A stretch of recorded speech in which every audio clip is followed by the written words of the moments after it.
Oi, gente, tudo bem? Professora Isabela aqui, professora de Geografia, e hoje a gente vai falar sobre o tema Geografia Urbana através de uma lista de questões de provas anteriores, tá? Para a gente falar um pouquinho sobre os temas mais recorrentes dentro de Geografia Urbana, tá? Então vamos lá, vamos começar. Deixa eu projetar aqui para vocês. Pronto, agora sim. Vamos lá então, galera.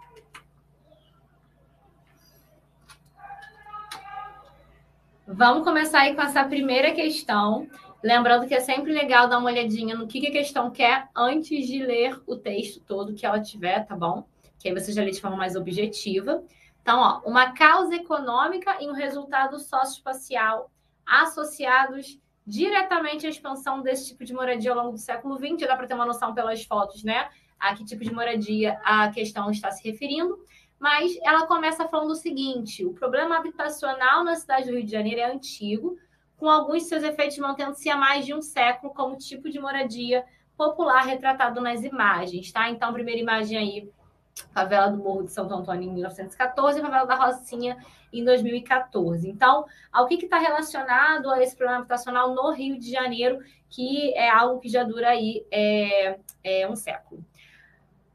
O que acontece, gente? O solo urbano, é importante a gente pensar nele como uma mercadoria, e ele tem um valor, sabe? Tanto que a gente tem a especulação imobiliária, que é quando você justamente consegue jogar com o preço, né, dos terrenos. Você tem áreas mais valorizadas que vão encarecer o preço de um terreno, que vão encarecer o preço de um aluguel. E áreas extremamente valorizadas, elas terminam fazendo com que o preço do imóvel seja mais caro. Mas, de uma maneira geral, a ideia de moradia associada a uma mercadoria, né, você precisa ter um valor, você precisa de dinheiro para pagar por aquilo. Então, o problema está relacionado justamente ao solo urbano ele ser uma mercadoria, tá? Que é aqui a nossa letra A. E o que acontece, gente? Devido a essa desigualdade social que acontece, né, não só no Brasil, em vários lugares do mundo, mas o Brasil ele é um excelente exemplo, infelizmente, para desigualdade social, faz com que parte da população tenha recursos, né, tenha como pagar por uma moradia, de uma moradia, né, em lugares que sejam, né, que não sejam moradias irregulares, né, ou pessoas que podem pagar para morar num condomínio de luxo, pessoas que não vão poder pagar por um condomínio de luxo, mas já vão morar em outro tipo de condomínio, e tem as pessoas que vão morar onde elas conseguem morar, tá? Então, isso leva a um outro processo, né, também, que é a segregação. A segregação socioespacial é a separação de ricos e pobres no espaço. E aí a renda, o valor dos imóveis e o quanto você pode pagar por ele termina influenciando nessa separação, né, das classes sociais no espaço. Então, a mercantilização do solo urbano termina levando à segregação, porque nem todo mundo tem como pagar pelos mesmos tipos de imóvel, pelos mesmos lugares na cidade. Isso até, inclusive, é interessante pensar, por exemplo, a favela da Rocinha é extremamente populosa, né? As favelas da Zona Sul, por exemplo, do centro, elas costumam ser até maiores e mais populosas porque elas já estão próximas de lugares mais valorizados no Rio. Então, é muito comum que as pessoas, né, ao longo do tempo tenham escolhido, né, essas comunidades devido à proximidade com as áreas de maior dinamismo, as áreas mais valorizadas, e nelas, no caso, você tem, né, essa possibilidade de pagar por uma moradia, pagar por um aluguel, mesmo estando, né, mais próximo da Zona Sul, fica também essa curiosidade, tá bom? Em relação, né, a fortalecimento do comércio informal e verticalização, por mais que o comércio informal seja um desdobramento do desemprego, né, também da desigualdade, não é algo que está sendo retratado diretamente na imagem. E quando se fala em verticalização, está relacionado à construção de prédios, também não é algo que está sendo mencionado nas imagens, tá? Existem até algumas comunidades que passam por verticalização, porque você vai construindo, né, uma moradia em cima da outra, até para aproveitar mais o espaço, mas não é o foco, né, do que a questão está falando. Crescimento do trabalho assalariado também não tem, né, não está sendo mencionado nada relacionado a isso nas imagens.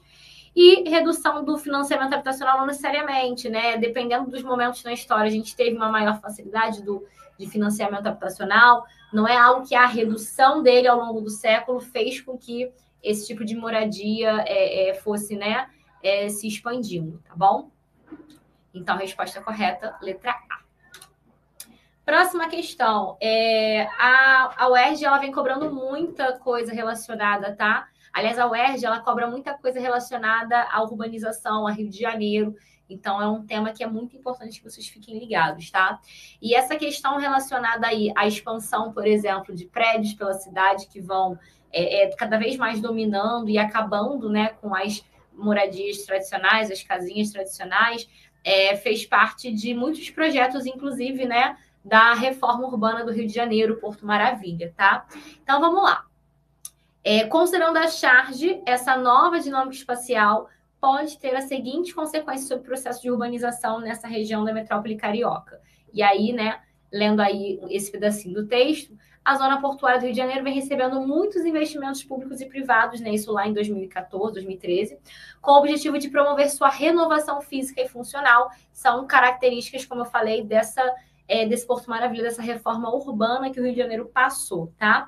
A gente teve Olimpíada, a gente teve Copa, então tudo isso foram, digamos que, usados até como forma de mostrar que o Rio de Janeiro ele precisava cuidar daquela região do centro do Rio, a região do Porto, onde é o cartão postal, onde tem, né, a chegada, por exemplo, né, de embarcações. Então, teve toda essa revitalização nessa última década, né, que aconteceu na nossa cidade. Então, o que pode ter de consequência relacionada a essa modificação?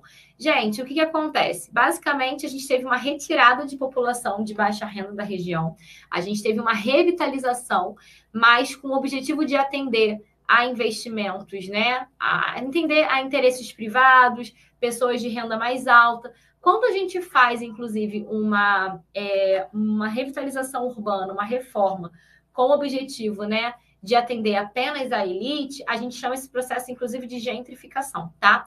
E o que ele se refere? Basicamente, mudar o perfil social daquela área da cidade, tá? Você tinha, né, uma população, né, mais humilde morando ali, ela termina sendo expulsa ou diretamente ou indiretamente, devido também à valorização da área que vai sendo revitalizada, e isso termina, né, mudando o perfil social daquela região, tá? Isso não acontece só no Brasil, isso acontece em vários lugares do mundo, a gente vai ver uma questão daqui a pouquinho, né, também falando sobre isso, mas é importante que vocês entendam que você tem uma mudança urbana, uma melhoria urbana, mas não para atender a população como um todo, tá? Então, essa mudança na cidade do Rio, no centro do Rio, não levou a uma degradação do setor comercial. Na verdade, você tem até um aumento, né, do dinamismo, digamos assim, da área. Também não foi com o objetivo de aumentar a atividade industrial e nem reduzir a acessibilidade viária, tá? No caso, né, de chegar, né, no caso de não teve uma tentativa de dificultar o acesso ao centro. Então, você tem até, inclusive, né, tentativas de melhorar o acesso, sim. A reforma urbana vai, no caso, né, facilitar a circulação, dependendo, né, se for um planejamento bem feito. Mas, de uma maneira geral, a característica que ficou marcada nessa mudança, né, na cidade do Rio de Janeiro é relacionado aí a esse processo de gentrificação, esse processo relacionado a essa mudança do perfil social dessa área. É diferente do que você, por exemplo, fazer uma reforma num bairro que já não é nobre, um bairro mais assim, né? Aqui no caso de subúrbio, você pode muitas vezes fazer uma mudança, mas que vai realmente beneficiar as pessoas que já moram ali. É diferente, tá? De quando acontece uma melhoria para atender uma classe média mais alta, atender, né, aos interesses, né, privados de grandes empresas, por exemplo. E aí, como eu falei, né, mais uma questãozinha também ainda falando nesse mesmo assunto. Essa questão já é da Severino Sombra. A Severino Sombra é uma prova, né, muitos já conhecem, ela tem um padrão de questões bem similar ao da UERJ, então é bem legal, principalmente para o aluno que já zerou, né, a provas anteriores da UERJ, de tanto revisar, de tanto refazer. A Severino Sombra é uma boa opção para quando você quer aumentar a sua banca de de questões para poder estudar, tá bom? Questão falando aí sobre Berlim, tá? Eu vou ler o texto aqui rapidamente com vocês, até porque fala que é uma reportagem retratando, né, retratando um processo socioespacial após 1939, que a gente teve a queda do Muro de Berlim, né, o fim da Guerra Fria, e a gente teve uma Alemanha, né, dividida, uma Berlim dividida durante a Guerra Fria, e aí é um processo que acontece após o fim da Guerra Fria, e próximo da reunificação da Alemanha, né, que aconteceu aí em 1990. Quase 28 anos após a queda do Muro de Berlim, grande parte dos prédios da antiga Berlim Oriental foi transformada em imóveis de luxo. A mudança, no entanto, não foi bem recebida pela população. Em alguns bairros centrais, as fachadas em estilo classicista passaram por um caro processo de modernização que veio acompanhada pela saída de moradores sem poder aquisitivo diante do aumento dos aluguéis.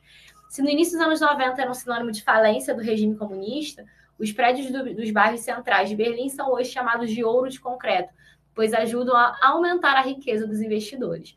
Então, bem a ver com o que a gente acabou de ver na questão anterior, né?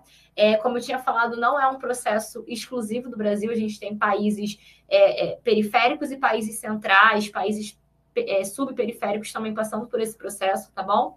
E aí o que acontece? Justamente o fato de você considerar o solo urbano como uma mercadoria, isso faz com que você tenha, né, essa diferença no acesso à moradia. Você tem processos que podem ser decorrentes, né, desse solo transformado em mercadoria, como a gente viu lá, a segregação, e aqui, nesse caso, mais uma vez, a gentrificação, tá? Então, o que acontece? Teve até, durante a pandemia, inclusive, passou uma vez uma reportagem falando que o governo da Alemanha precisou congelar o preço dos aluguéis, porque mesmo durante a pandemia, as imobiliárias estavam lucrando em cima do encarecimento do preço dos aluguéis, e no momento de crise, no momento em que as pessoas estavam vivendo, né, uma crise na saúde, uma crise, né, também uma crise econômica e financeira, e aí o governo precisou intervir e dar uma congelada no preço dos aluguéis para que eles não continuassem subindo e gerassem, né, continuassem gerando tanto caos, tá? Então, a gentrificação, só reforçando, é diferente de uma reforma urbana qualquer, tá? Você vai ter uma revitalização da cidade, você tem uma revitalização urbana, mas basicamente voltada para atender um perfil social, né, diferenciado, para atender uma classe média mais alta. Tudo bem? Próxima questão. Temos aí uma imagem, né, como eu falei, né, a UERJ, ela gosta, né, desse tipo de questão em que você tem uma imagem aérea, você tem uma imagem de satélite, e aí na imagem visualiza-se a Baixada Santista, com as diversas cidades que compõem esse espaço no litoral paulista. A análise da imagem permite reconhecer a ocorrência do seguinte processo socioespacial comum em áreas metropolitanas, foca nesse áreas metropolitanas, nesse região metropolitana quando aparecer, tá? Normalmente a UERJ traz Rio de Janeiro, tá? Mas pode acontecer dela trazer São Paulo, pode acontecer dela trazer, por exemplo, cidades, né, de outros países também, tá? Claro que o Rio de Janeiro é mais comum, mas é possível aparecer, né, também características urbanas de outras cidades que não sejam Rio de Janeiro, tá bom? Então, gente, o que é um processo muito comum, tá? Em regiões metropolitanas? É o que a gente chama de conurbação. Então, relembrando o que é a conurbação. Eu gosto sempre de brincar com essa palavra e transformar, né, e puxar de conexão urbana, tá? Conurbação. O que acontece? Uma conurbação é quando a cidade ela vai se expandindo horizontalmente, né? Eu acabei de falar, né, numa outra questão, explicando, aproveitando até novamente aí a palavra verticalização, é quando você tem esse crescimento, né, para cima, esse crescimento em pé, né, o crescimento vertical, os prédios. Quando a cidade cresce para os lados, né, horizontalmente, em sentido à periferia dela, ela vai se conectando com outros aglomerados urbanos. E é muito comum que cidades que são muito importantes, que têm uma influência muito grande, elas atraiam essa conexão. Né? Isso aconteceu, por exemplo, com o Rio de Janeiro e a Baixada, Niterói, São Gonçalo. Então, o crescimento do Rio foi em direção do crescimento de outras cidades que terminaram sendo motivadas a crescer por estarem dentro, né, dessa área de grande influência.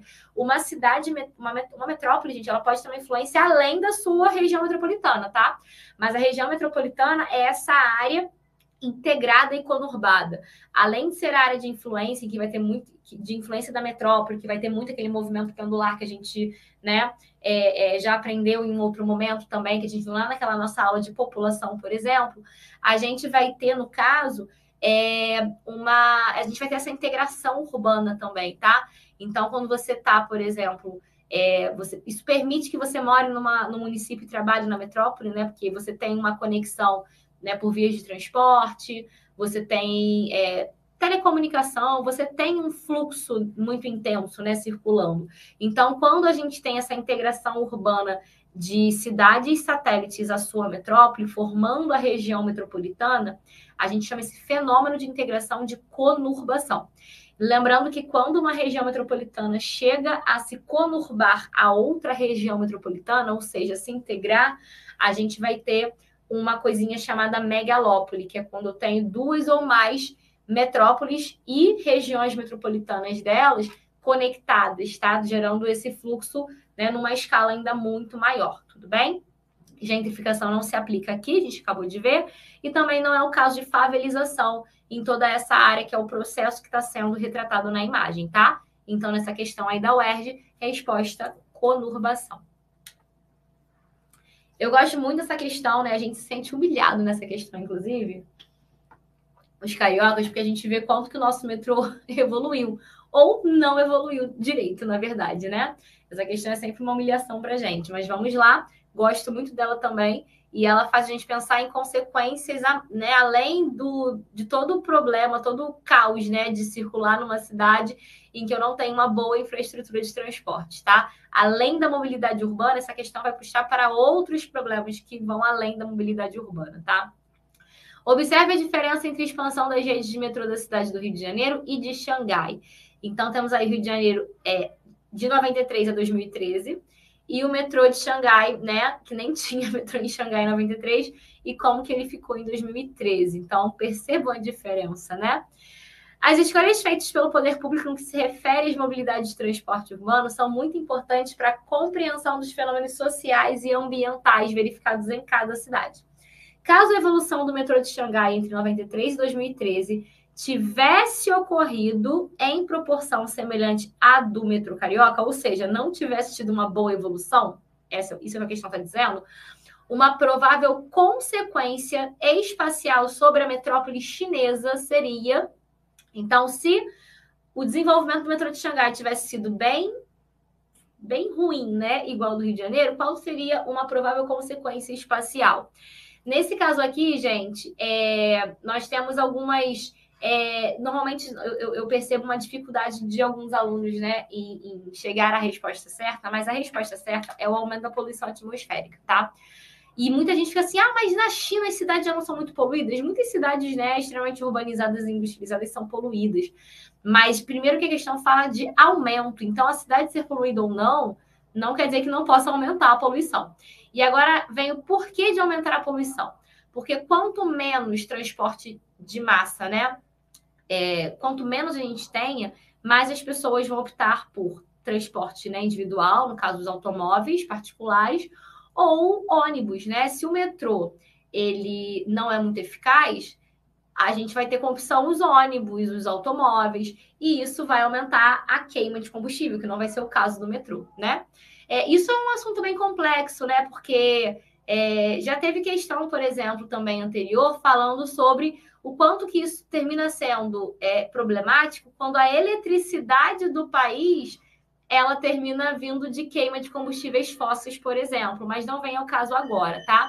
A questão é que a gente teria um aumento, né, de automóveis na rua. Isso seria um agravante de qualquer forma. Por isso, o aumento da poluição atmosférica, tá? Supressão da inversão térmica, não. Inversão térmica é aquele processo de ar quente e ar frio se invertendo, tá? No inverno, inclusive, né, os poluentes terminam ficando presos na camada de ar frio, mas isso não seria, né, reduzido esse problema devido a isso, a gente continuaria tendo a poluição atmosférica. Redução da segregação residencial, né? Também não, tá? Até porque se eu não tenho um metrô de qualidade, isso poderia fazer com que pessoas tivessem uma tendência a morar em lugares mais próximos do trabalho, e aí quando chega em lugares mais próximos do trabalho, se o local for mais caro, ela termina, né, indo morar numa área, né, mais barata, num aluguel mais barato, numa comunidade. Então, não necessariamente vai ter redução da segregação residencial. Crescimento da especialização comercial. Não tem nada a ver um comércio mais especializado com o fato do metrô não evoluir adequadamente, tá? Então, a resposta correta dessa questão é o aumento da poluição atmosférica, pois um metrô com menos qualidade faz com que pessoas, né, optem por automóveis, por transporte como ônibus. Os ônibus terminam sendo mais, né, utilizados e terminam sendo, né, o principal meio de transporte, fazendo com que a poluição atmosférica seja maior. Tá bom? E essa questãozinha aqui, gente, ela é uma questão bem interessante porque ela vai associar a infraestrutura, né, do país, ela vai associar o desenvolvimento urbano a espaços agrícolas modernizados. Então, eu resolvi trazê-la devido a esse olhar que é importante a gente ter, sabe, sobre o nosso território. Existe, inclusive, aquela divisão do Brasil em 4 Brasis, né, Amazônia, Nordeste, Centro-Oeste, região concentrada. A região concentrada, para quem não lembra, é essa região que pega Sul e Sudeste, que são justamente regiões que concentram um desenvolvimento maior de infraestrutura. Eu tenho desde as maiores cidades, a melhor infraestrutura de transporte e comunicação, há também os espaços muito mais modernizados também da agricultura. Então, por exemplo, uma coisa bem curiosa, né? O Nordeste, por exemplo, ele tem um clima semiárido numa parte dele, né? No sertão. Então, é muito comum que você pense que lá vai ter agricultura de irrigação. Só que como ela é uma coisa mais mecanizada, uma técnica, né, mais mecanizada, que inclusive consome bastante água, lugares mais industrializados vão usar mais ou até tanto quanto. Então, é muito comum a gente ter agricultura de irrigação também no Sul e no Sudeste, porque é uma técnica agrícola mais modernizada, tá? Então, mesmo que a gente não pense no Sul e no Sudeste como regiões em que, para pensar em agricultura, a agricultura daqui, ela é mais modernizada. É isso que a questão está trazendo para a gente, tá? Então, quanto mais laranjinha, mais amarelinho, né? Segundo aqui a legenda, mais alto é o nível de modernização do espaço agrícola, e esses pontinhos são cidades com forte especialização industrial, tá? E quanto mais verdinho, menor a modernização do espaço agrícola, tá certo? Bom, então, o que a gente pode, né, entender aqui dessa questão? Vamos lá. Com base no mapa, a correlação mais significativa entre os níveis de hierarquia urbana, né, cidades maiores, né, tem uma hierarquia entre elas, e o grau de modernização dos espaços agrícolas em todo o Brasil está indicada em, se vocês perceberem os quadradinhos também na hierarquia urbana, quanto maior o quadrado, mais vai ser a relevância da cidade. Então, são as metrópoles globais, enquanto que os quadradinhos pequenos são centros regionais. O que acontece? Eles coincidem justamente com os espaços mais modernizados da agropecuária, tá bom? Então, o que a gente pode perceber de relação aqui? Regiões com rede urbana mais complexa, nível tecnológico da agricultura mais elevado, tá bom?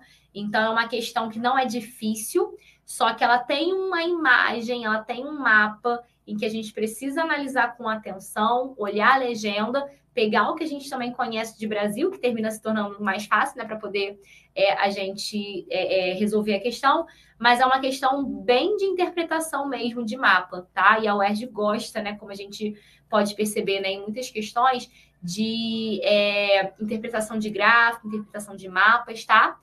E as outras alternativas, né? Maior produção agrícola, espaços com menos centros urbanos, não necessariamente. Pelo contrário, a gente está vendo que, apesar de não ser a grande marca, a agropecuária ela é mais modernizada em lugares em que eu tenho, né? Mais centros urbanos desenvolvidos, o que mostra, né, que a produção termina sendo, né, muito mais eficaz. Estados com as metrópoles nacionais, a agricultura com maior mecanização. Não, porque no Nordeste nós também temos metrópoles nacionais e lá não vai ter o nível de maior mecanização também, vai ser mais no Sul e no Sudeste, então não vai ser uma regra, tá bom? E áreas com maior urbanização, sistema agrícola menos intensivo em capital, é justamente o contrário, tá? As áreas mais urbanizadas também são as áreas que possuem maior modernização agrícola, tá, gente? Bom, então, voltando aqui, para poder enxergar, faz aqui do slide, tá?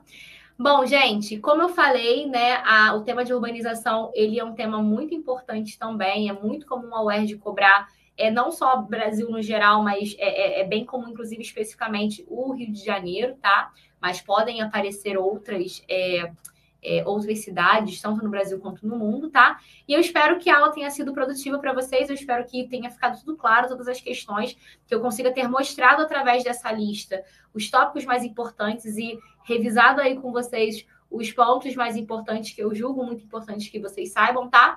E eu tenho certeza que vocês vão arrasar, tá bom? Então, fico por aqui. Beijo para vocês e boa prova. Tchauzinho.